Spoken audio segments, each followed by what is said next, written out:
Welcome once again to this presentation on the online team experience at BYU Idaho. As one final reminder, this presentation was adapted for use at BYU Idaho from an original work known as Virtual Team Building, which was developed by Wallace Neal Napier and Lisa Hassler Waters in 2004. The slides that do not contain the copyright acknowledgement were developed at BYU Idaho. So this is part 4. This is the last part of this presentation on roles and responsibilities of team members. Something that you've got to consider as you begin to work together as a team and think about roles and responsibilities is, what will you do to contribute to the team, and what are you good at? You know, to successfully complete group assignments, it's important to divide up the responsibilities, keeping in mind that the finished product needs to carefully integrate the contributions of every team member. Group projects have different roles and responsibilities. These projects might include being the project leader, or an editor, or being a content contributor, or you might be a researcher, or you might be tracking assignments. Now, before you view the rest of this presentation, I'd like for you to hit the pause button and read the article, The Beatles Principles. You'll find it posted on the discussion board.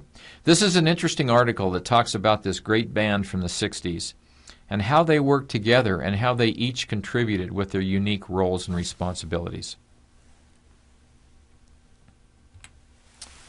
Okay, I hope you enjoyed the article. So, you've got to consider who's going to do what and what you're good at. Each of you will have different skills and abilities, things that you can contribute to the team to achieve maximum performance. So, what are you good at? What are you willing to do for the team as you're working together? Remember that everybody is going to need to assume a role and diligently fulfill that role if the team is to succeed. And as you think about this, what did you learn about why the Beatles were so successful? So, as a team, in this course, you're likely to have the opportunity to work together on a team project.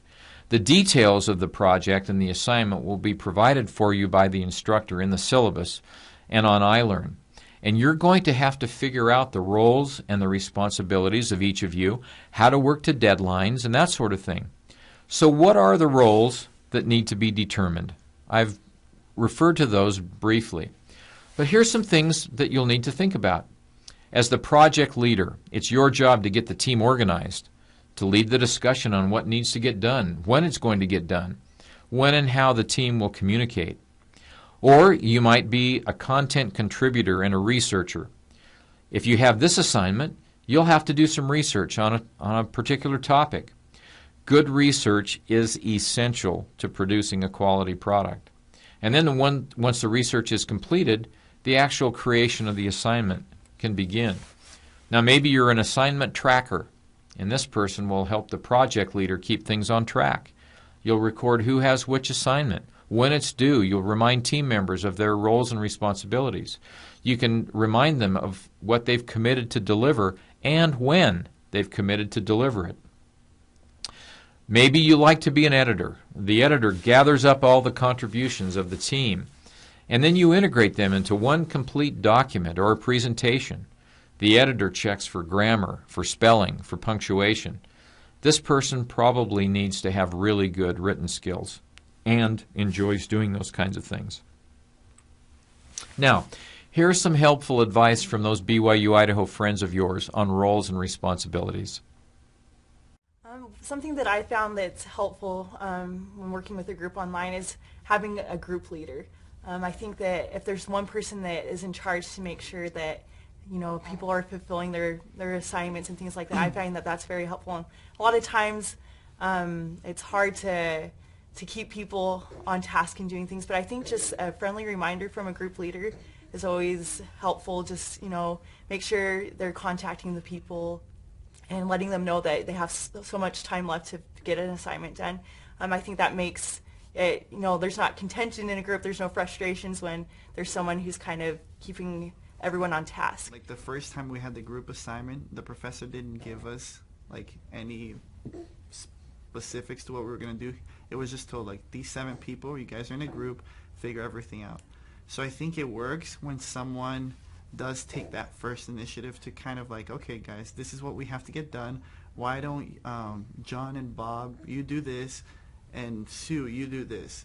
And then I think it works if somebody takes the initiative to do it first, but you have to have that person in that group. You know, as you look at any sports team, any sports organization, there are very specific roles within that team that produce a good outcome. Take a basketball team. Not everybody is a three-point shooter. You have your big man in the center. And so with an assignment, I think it's important that you don't stick with the same role the entire time like you do in basketball. But if somebody's a really good researcher and you found that out from getting to know them, ask them, say, hey, can you do this research for us? And then I can compile that. I like to write. I'm a writer. I can compile that for our group paper. And you can take different roles like that. And it takes getting to know the people in your group to find out what their strengths are. But it's important that you communicate clearly what the roles are, because if you all jump into it without knowing what the roles are, everyone's going to do their own thing and it gets really confusing. Hope you enjoyed that. They've got some good suggestions. Each of you should think about what you're good at. This will be your next discussion board assignment, and which role you might best perform, and share these thoughts with the members of your team. You'll need to agree on who's going to do what. Is there something that you'd like to do that would challenge you? Maybe there's something that you think, boy, I'd really like to develop this skill. So I'd kind of like to try that this time with the team. Or maybe you alternate and rotate assignments. What was it that made the Beatles so successful? And then you'll need to agree on how you'll manage group assignments so that you can do your very best. Here's a final thought. Learning to work in teams, whether it's in a face-to-face environment or in a virtual world like it is in this course, is really vital. And while working in an online team does pose some unique challenges, teams can learn to work well together. You can get to know each other, and you can have a great experience together. And that's what we would hope for as Brigham Young University, Idaho students in this online course. And it just might be the way that you'll work after you've completed your studies at BYU, Idaho. So, here's some last final advice from these real BYU, Idaho students. If you're having problem with something, don't just ignore it. Talk to your other group members. Just because you don't have the classroom settings where there is that student that's going to make a comment that you're thinking but you don't want to, it's that same thing in an online group. If you're having problems with a certain part of the project, just email everybody out and just say, hey guys, are you struggling with this too? So I guess my advice would be, don't hesitate to contact your other team members about issues that you're having.